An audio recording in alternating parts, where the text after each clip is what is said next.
Ada satu fenomena teman-teman sekalian yang kita semua bisa lihat di depan mata kita, yaitu masalah kematian. Risalah ini akan kami sampaikan kepada orang yang sehat dan sakit, orang yang kaya dan juga miskin, para pemimpin dan masyarakat, orang cerdas dan juga orang yang bodoh, laki-laki dan perempuan, anak kecil ataupun orang dewasa. Ingatlah saudaraku, kita akan mengakhiri kehidupan dunia ini. Ada batas waktu di mana kita semua akan meninggalkannya.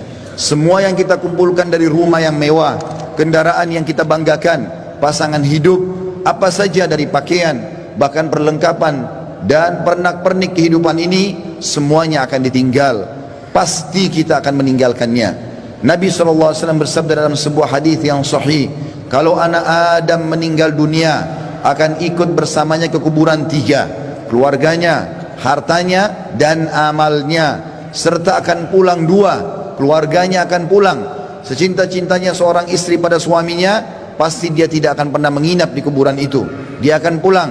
Cinta-cintanya seorang suami pada istrinya juga tidak akan tinggal menemani istrinya di kuburan. Orang tua dengan anak, teman dengan temannya, bawahan dengan atasannya, semuanya akan meninggalkan kuburan tersebut. Begitu juga dengan harta. Mobil semewah apapun hanya diparkir di pagar kuburan. Setelah itu akan dibawa pulang menjadi warisan. Yang tinggal bersama kita hanya satu, amal kita, yang selama ini selalu kita lalaikan. Mikrofon masjid dengan keras, panggilan dari Allah, hayya 'alas shalah, hayya 'alal falah, ayo salat, ayo menuju kepada kemenangan, kita lalaikan. Orang miskin yang mengetuk-ngetuk kaca mobil di sebelah rumah orang miskin tidak makan, mengulurkan tangannya, lalu syaitan membisikkan kuping kita mengatakan orang itu masih muda, masih kuat, lalu kita mengiyakan syaitan sehingga kita tidak mengeluarkan sedekah tersebut. Al-Quran hanya menjadi hiasan, berbangga-bangga dengan kertasnya, dengan sampulnya yang bagus, penerbitnya yang dikenal, atau yang bestseller yang dijual di pasar-pasar. Bukan lagi berfungsi sebagai ayat-ayat Allah, peringatan yang harus dibaca dan jadi prinsip hidup, hanya menjadi sebuah kenangan saja. Begitu juga dengan orang tua yang dilupakan, hanya kena jabatan yang sudah naik, harta yang sudah mulai melimpah, memiliki pasangan yang cantik, anak-anak yang banyak, sehingga orang tua di kampung halaman dilupakan.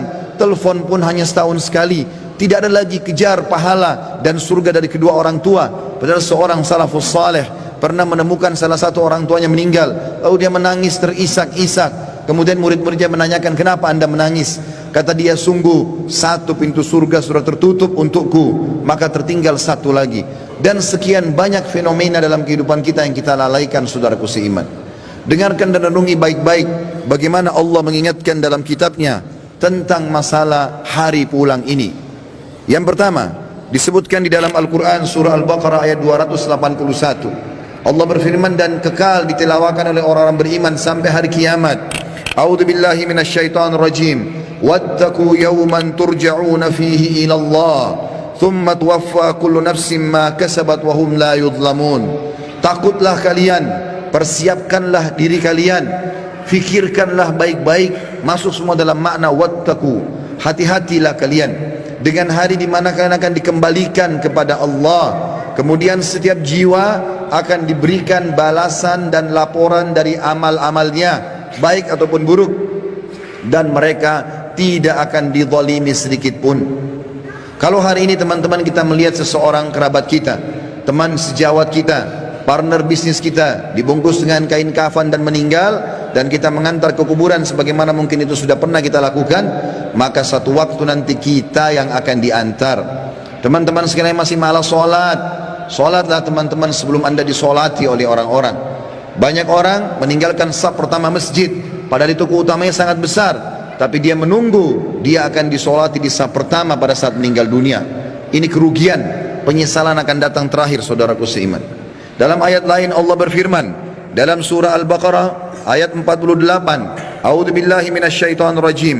Wattaqu yawman la tajzi nafsun an nafsin syai'a wa la yaqbalu minha syafa'atun wa la yu'khadhu minha 'adlun wa la hum yunsarun. Hati-hatilah kalian, perhatikan baik-baik, renungi baik-baik kata Allah, hari di mana tidak ada lagi jiwa bisa membantu jiwa yang lain, dan tidak akan diterima lagi rekomendasi-rekomendasi, pertolongan-pertolongan, dan juga tidak akan pernah ada yang bisa memenangkan. Di dalam ayat yang lain juga Allah mengingatkan surah Luqman, surah nomor 31 dalam Al-Quran ayat 33. A'udzu billahi minasyaitonir rajim. Ya ayyuhan nas, ya ayyuhan nas ittaqu rabbakum wakhshaw yawman la yajzi walidun an waladi wala mauludun huwa jazin an walidihi syai'a. Inna wa'dallahi haqqan fala taghurrannakumul hayatud dunya wala yaghurrannakum billahil garur. Artinya, hai sekalian manusia, wahai manusia, Allah panggil, Allah memanggil semua kita tanpa mengenal sukunya, bangsanya, jabatannya, status sosialnya, ataupun laki-laki dan perempuan, muda ataupun tua. Allah mengatakan, wahai manusia, takutlah kalian kepada Tuhan kalian dan khawatirlah terhadap hari di mana tidak akan ada lagi pertolongan, tidak ada orang tua bisa menolong anaknya, dan tidak lagi anak-anak bisa menolong orang tuanya. Sesungguhnya janji Allah pasti benar.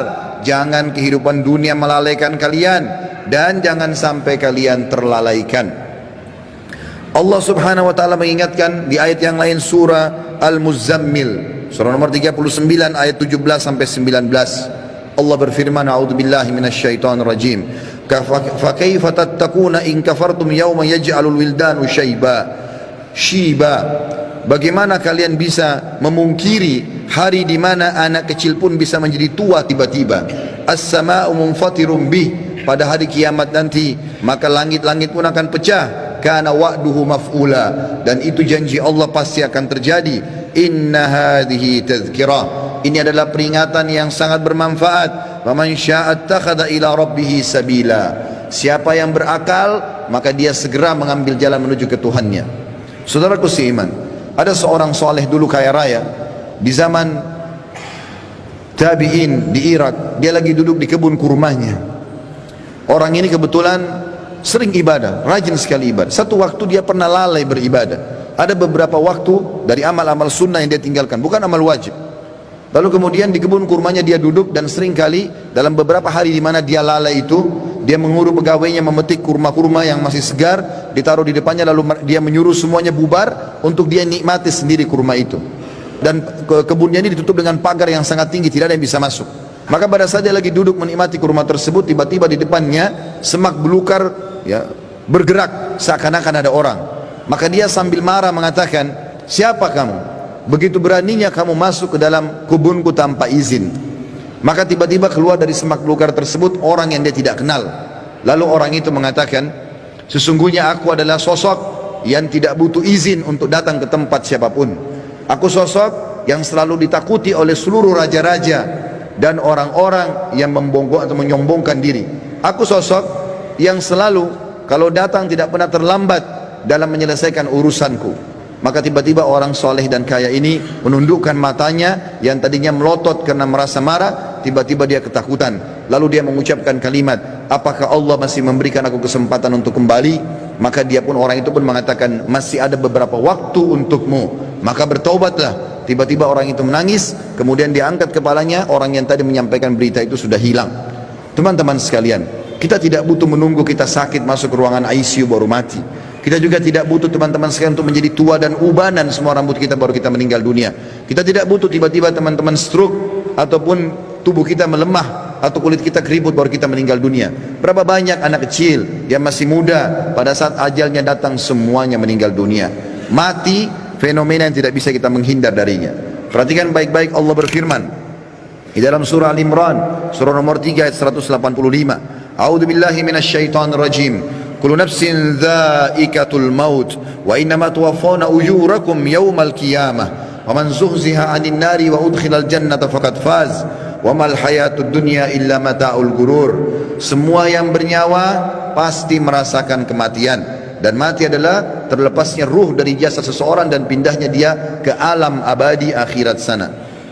Dan setiap jiwa akan diberikan balasan pada hari kiamat sesuai dengan amalnya. Maka siapa yang bisa diselamatkan pada hari kiamat dari api neraka, kemudian masuk ke dalam surga, sungguh dia telah beruntung. Ketahuilah, kehidupan dunia hanyalah kehidupan yang menipu belaka.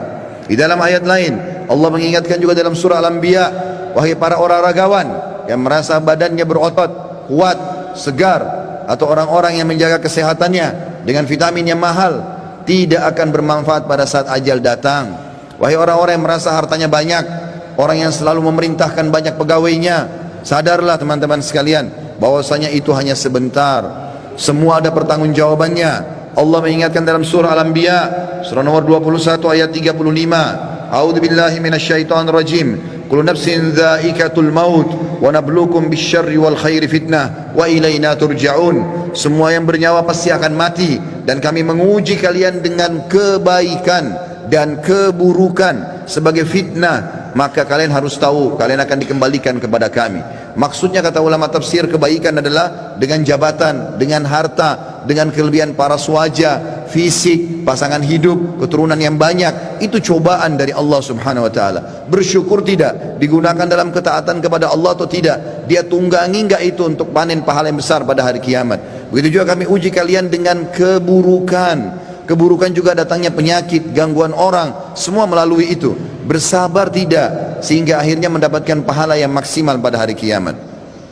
Di dalam ayat lain surah Al-Ankabut, surah nomor 29 ayat 57 juga Allah berfirman, A'udzu billahi minasyaitonir rajim.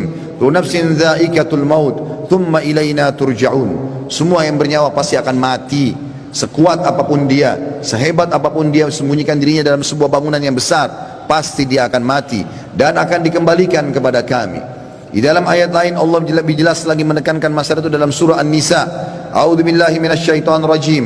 Ainama takunu yudrikumul maut walau kuntum fi burujim musyayyadah. Dimanapun kalian sembunyi, pasti mati akan datang kepada kalian, walaupun kalian sembunyi di dalam bangunan yang sangat kokoh. Dan terakhir ayatnya adalah Allah SWT mengingatkan dalam surah Jum'ah, ayat yang sudah sangat masyhur, surah nomor 62 ayat 8. A'udzu billahi minasyaitonir rajim. Qul innal mauta allati tafirruna minhu fa innahu mulaqikum.